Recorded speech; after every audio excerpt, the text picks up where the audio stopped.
Hello everyone. We'll be discussing one of the important technique in the field of data analytics, that is data processing with the help of Python, a course offered by Trunic. Data preprocessing is a data mining technique of converting data from a given form to a much more usable and desired form, that is making it more meaningful and informative. You have to arrange them in a way that can be practically beneficial for the purpose you have gathered all that information. It is the task of synchronizing collected data from different sources and converting them into an organized form. This makes it easy to understand and retrieve specific information anytime.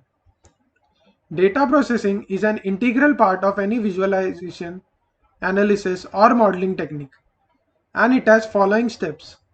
Importing the libraries. Python provides a variety of data processing, visualization, and machine learning packages. Secondly, importing the dataset. Pandas data frame is used to import dataset into notebook, removing redundant data. Once we have the data in data frame, we can remove unwanted columns like IDs, name, and many more which might not be required for the machine learning algorithm or data analysis. Third, handling of missing data. Missing data is a common occurrence and can have a significant effect on conclusions, so they have to be handled sensitively. Handling of categorical data. Most of the machine learning and data analysis algorithm prefer numerical values for computation. So using various encoding techniques, we can convert categorical data into numerical data. Next is splitting dataset into train and test data. In order to train the algorithm and verify your results or accuracy, we need to divide data into mainly two sets, that is training set and test set. And finally, feature scaling. A dataset consists of various parameters features for analysis which might not be measured on the same scale. So we use feature scaling techniques to scale all the required features between a common range of values. We'll be getting into the details of each and every step of data preprocessing with a practical implementation on Python. We'll be working on dataset based on university admissions of students. Suppose we have to implement a classification model for predicting whether a student will get admitted to an university, or will she be blocked or denied the admission. In order to build this classification model, we have to first perform data processing on the given data, as this data is not one of the cleanest data you might have seen until now. But before that, let us look into the data. What all features are present in the dataset and analyze them. So Enroll CSV consists of a student's academic, financial, and personal data required for analysis. The academic period is the semester and the year in which the student is enrolled. Unique ID represents an ID for each student. State province gives us the student state code. Next we have the application date along with residence option preferred by student. Further we can see the college and the specialization that a student wants to pursue during his academic tenure. Also, we have gender mentioned in the CSV file. Next section consists of student score for entrance exams like high school GPA, SAT verbal, SAT mathematics, and SAT total score, followed by institutional aid offered to student by the university. In this column, you can see lots of null values. In the next few columns, we can see a few of admission related columns like admission athlete, merit based financial aid, and many more.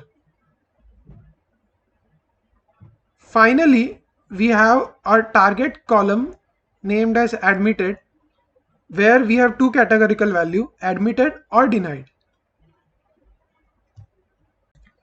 Now we'll work on this dataset and discuss data processing steps in detail. Importing the libraries.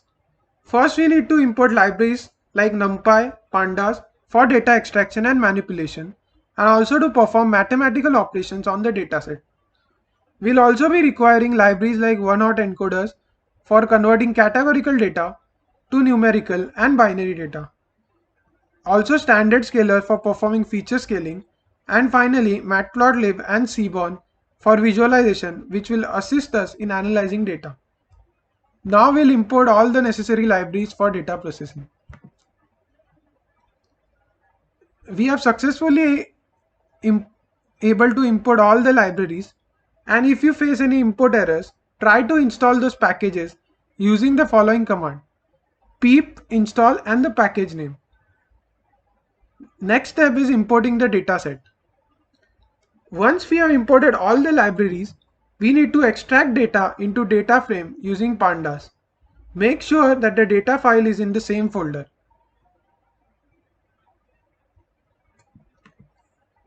We'll try to import our data into a data frame. As you can see, we can also review the data by printing it using the .head function of data frame. Here we can see the data in similar format to what we saw in the spreadsheet. The next step would be removing the redundant features or columns. We will try to eliminate column data which is not required for data analysis or classification model. Here we can see columns like academic period, unique ID, application date are not useful for us, and also we are not concerned with enrolled column, as it is the action that takes place after the candidate is been admitted to the university. So we'll remove all these columns from our data frame. And we were able to do it using the function, data frame function, that is drop. The next step is handling the missing values.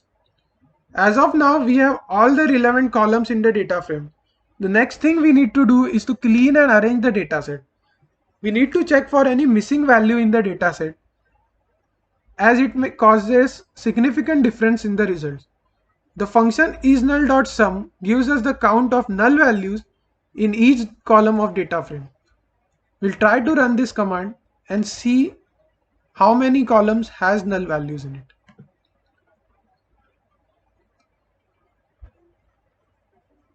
Here we can see state province, admission population description, gender, high school GPA, SAT verbal, SAT score, and institutional aid offered are few of the columns which consist null values.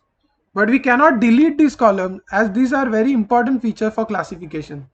So we need to input the null values in this column using various imputation techniques. We can impute the null values with mean, median, or mode of that specific column. But how to decide what measuring parameter to choose? Well, for categorical data, we need to use mode, as we won't be able to calculate the mean and median for categorical data. Whereas numerical values can be imputed with all three measures depending on the type of data in a column and its distribution using histogram. Let's look into the state province and admission population description column, which has categorical data.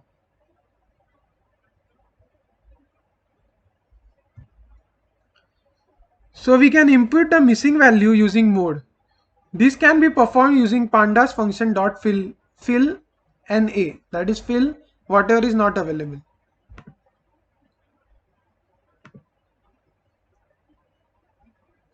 Here we are first trying to plot the histogram just for self-understanding.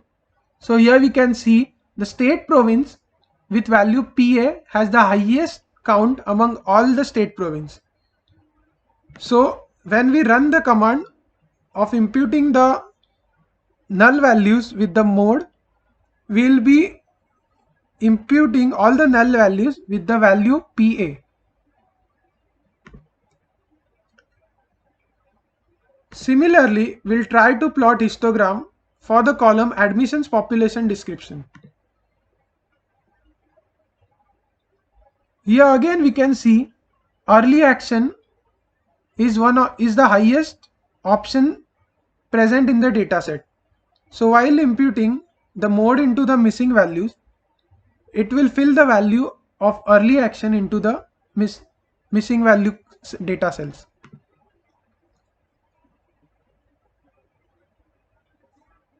The next column is high school GPA, which has numerical values from 0 to 5 but has a maximum limit of 5, so we cannot use mean or median method. Here as well we need to look for most frequent occurring value, that is mode. So again we'll plot the histogram for this column and let's check what is the value, highest value that it has. So here we can see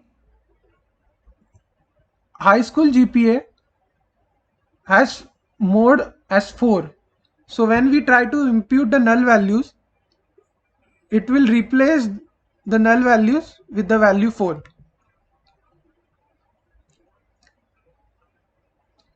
Once we are done with this, we'll move ahead with the second method of imputation, that is imputing the null values with 0. The next column, that is institutional aid, is a column where a candidate either gets a specific amount of institutional aid from the university or gets nothing. So we need to fill missing values with 0 to be on safer side. Sometimes domain knowledge is important for data processing as well. So as discussed, we'll be imputing the null values with 0.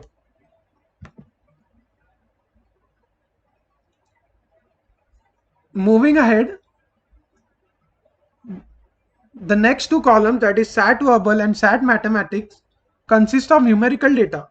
But first we need to plot the distribution of this column separately to observe any skewness in the data. And here, after plotting the histogram,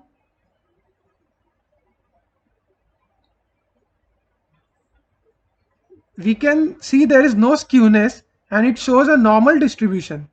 Hence we can impute the missing data for both the columns with the respective means. So we'll try to impute the SAT verbal column missing values with the mean value. And similarly, for SAT total score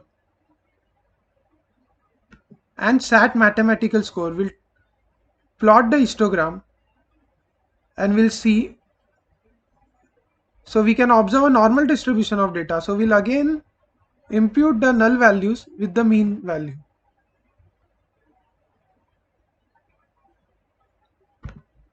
And similarly for the SAT mathematics column.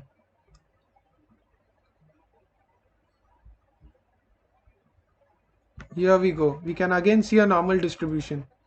So we'll impute again with the mean value.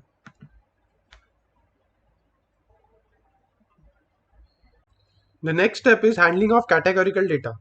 As many machine learning models are based on a mathematical equation, it would cause some problem if we keep the text in the categorical variables. That is because the algorithm only wants numbers in the equation. So that's why we need to encode the categorical variables. That is to encode the text that we have into numbers for binarization of the feature. Let's look at this code implementation. Here the pandas provide a function called getDummies which converts the categorical values into binary values using a one-hot encoding technique. It is a technique where a new column is created for each option in a categorical column. Now let's try to do a categorical encoding. As you can see, these are the columns that consist categorical values and we need to convert them into numerical value for binarization. So here we run the code.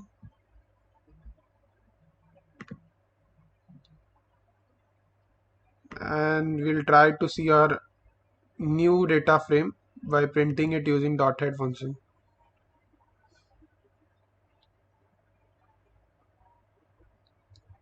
Well, in original data frame we had 30 columns, whereas now you can see we have around 145 columns after the encoding, a column for each categorical options. Now we'll move ahead with the next step, that is splitting dataset into train and test set. Well, every model needs to be trained on a set of data and it has to be tested for accuracy on a new dataset and not the same dataset to get the precise accuracy of the model. So we split the data using the train test split function. with test size parameter of 0.25, which means we are taking a train set to be 75% of the original data set and testing set to be the remaining 25% of the original data set. Other possible sizes are 70-30 or 80-20. But be careful, splitting it 50-50% can lead to model overfitting. So now here we have the code for splitting the data.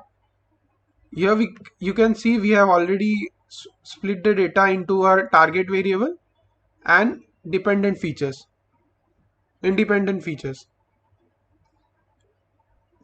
And here is the test size for our split. So we have taken 75 to 25% of the size, that is 75 for the train set and 25 for the test set. And once we run the code, as you can see, previously we had around 40,000 of data entries, but after the train test split we are able to get train set of around 29 to 30,000 of data, and test set consist of a size of around 10,000 data. So as we have done with the train and test set splitting, we'll move ahead with the next step, which is the last step in the process, and it is called as feature scaling. In our data set, some columns like state, province and other categorical features consist of only binary values, that is zeros and ones. But some columns like SAT total score, institutional aid offer and few other numerical features have values ranging from 0 to 12,000. So the variables are not on the same scale. This might cause some issues in the machine learning models, as a lot of machine learning models are based on what is called Euclidean distance.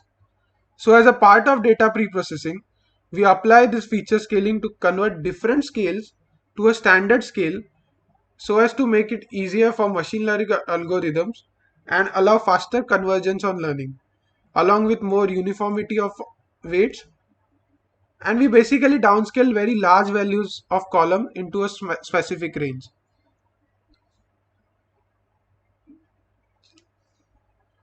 So here we will try to run our function for the feature scaling. Standard scaler is a library which helps us in performing the feature scaling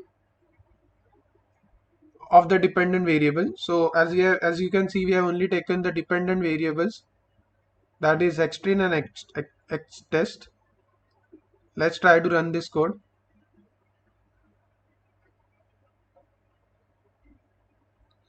And why only dependent? Because these dependent variable, because these are the only variables which are useful in predicting the values or training the data set. So now we'll see the array for xtrain. As you can see, previously data consisted of range of values starting from zeros, 1 till 1000, 10,000, but now you can see every value is been converted into a smaller value in the range of, you can observe, -1 to +1. So now after so many processes, our data is finally ready to be used for classification model, and also can be used for other purposes like data visualization and data analysis. And this whole idea was our insights on data processing. Hope to see you in our future courses with Trunik. Thank you.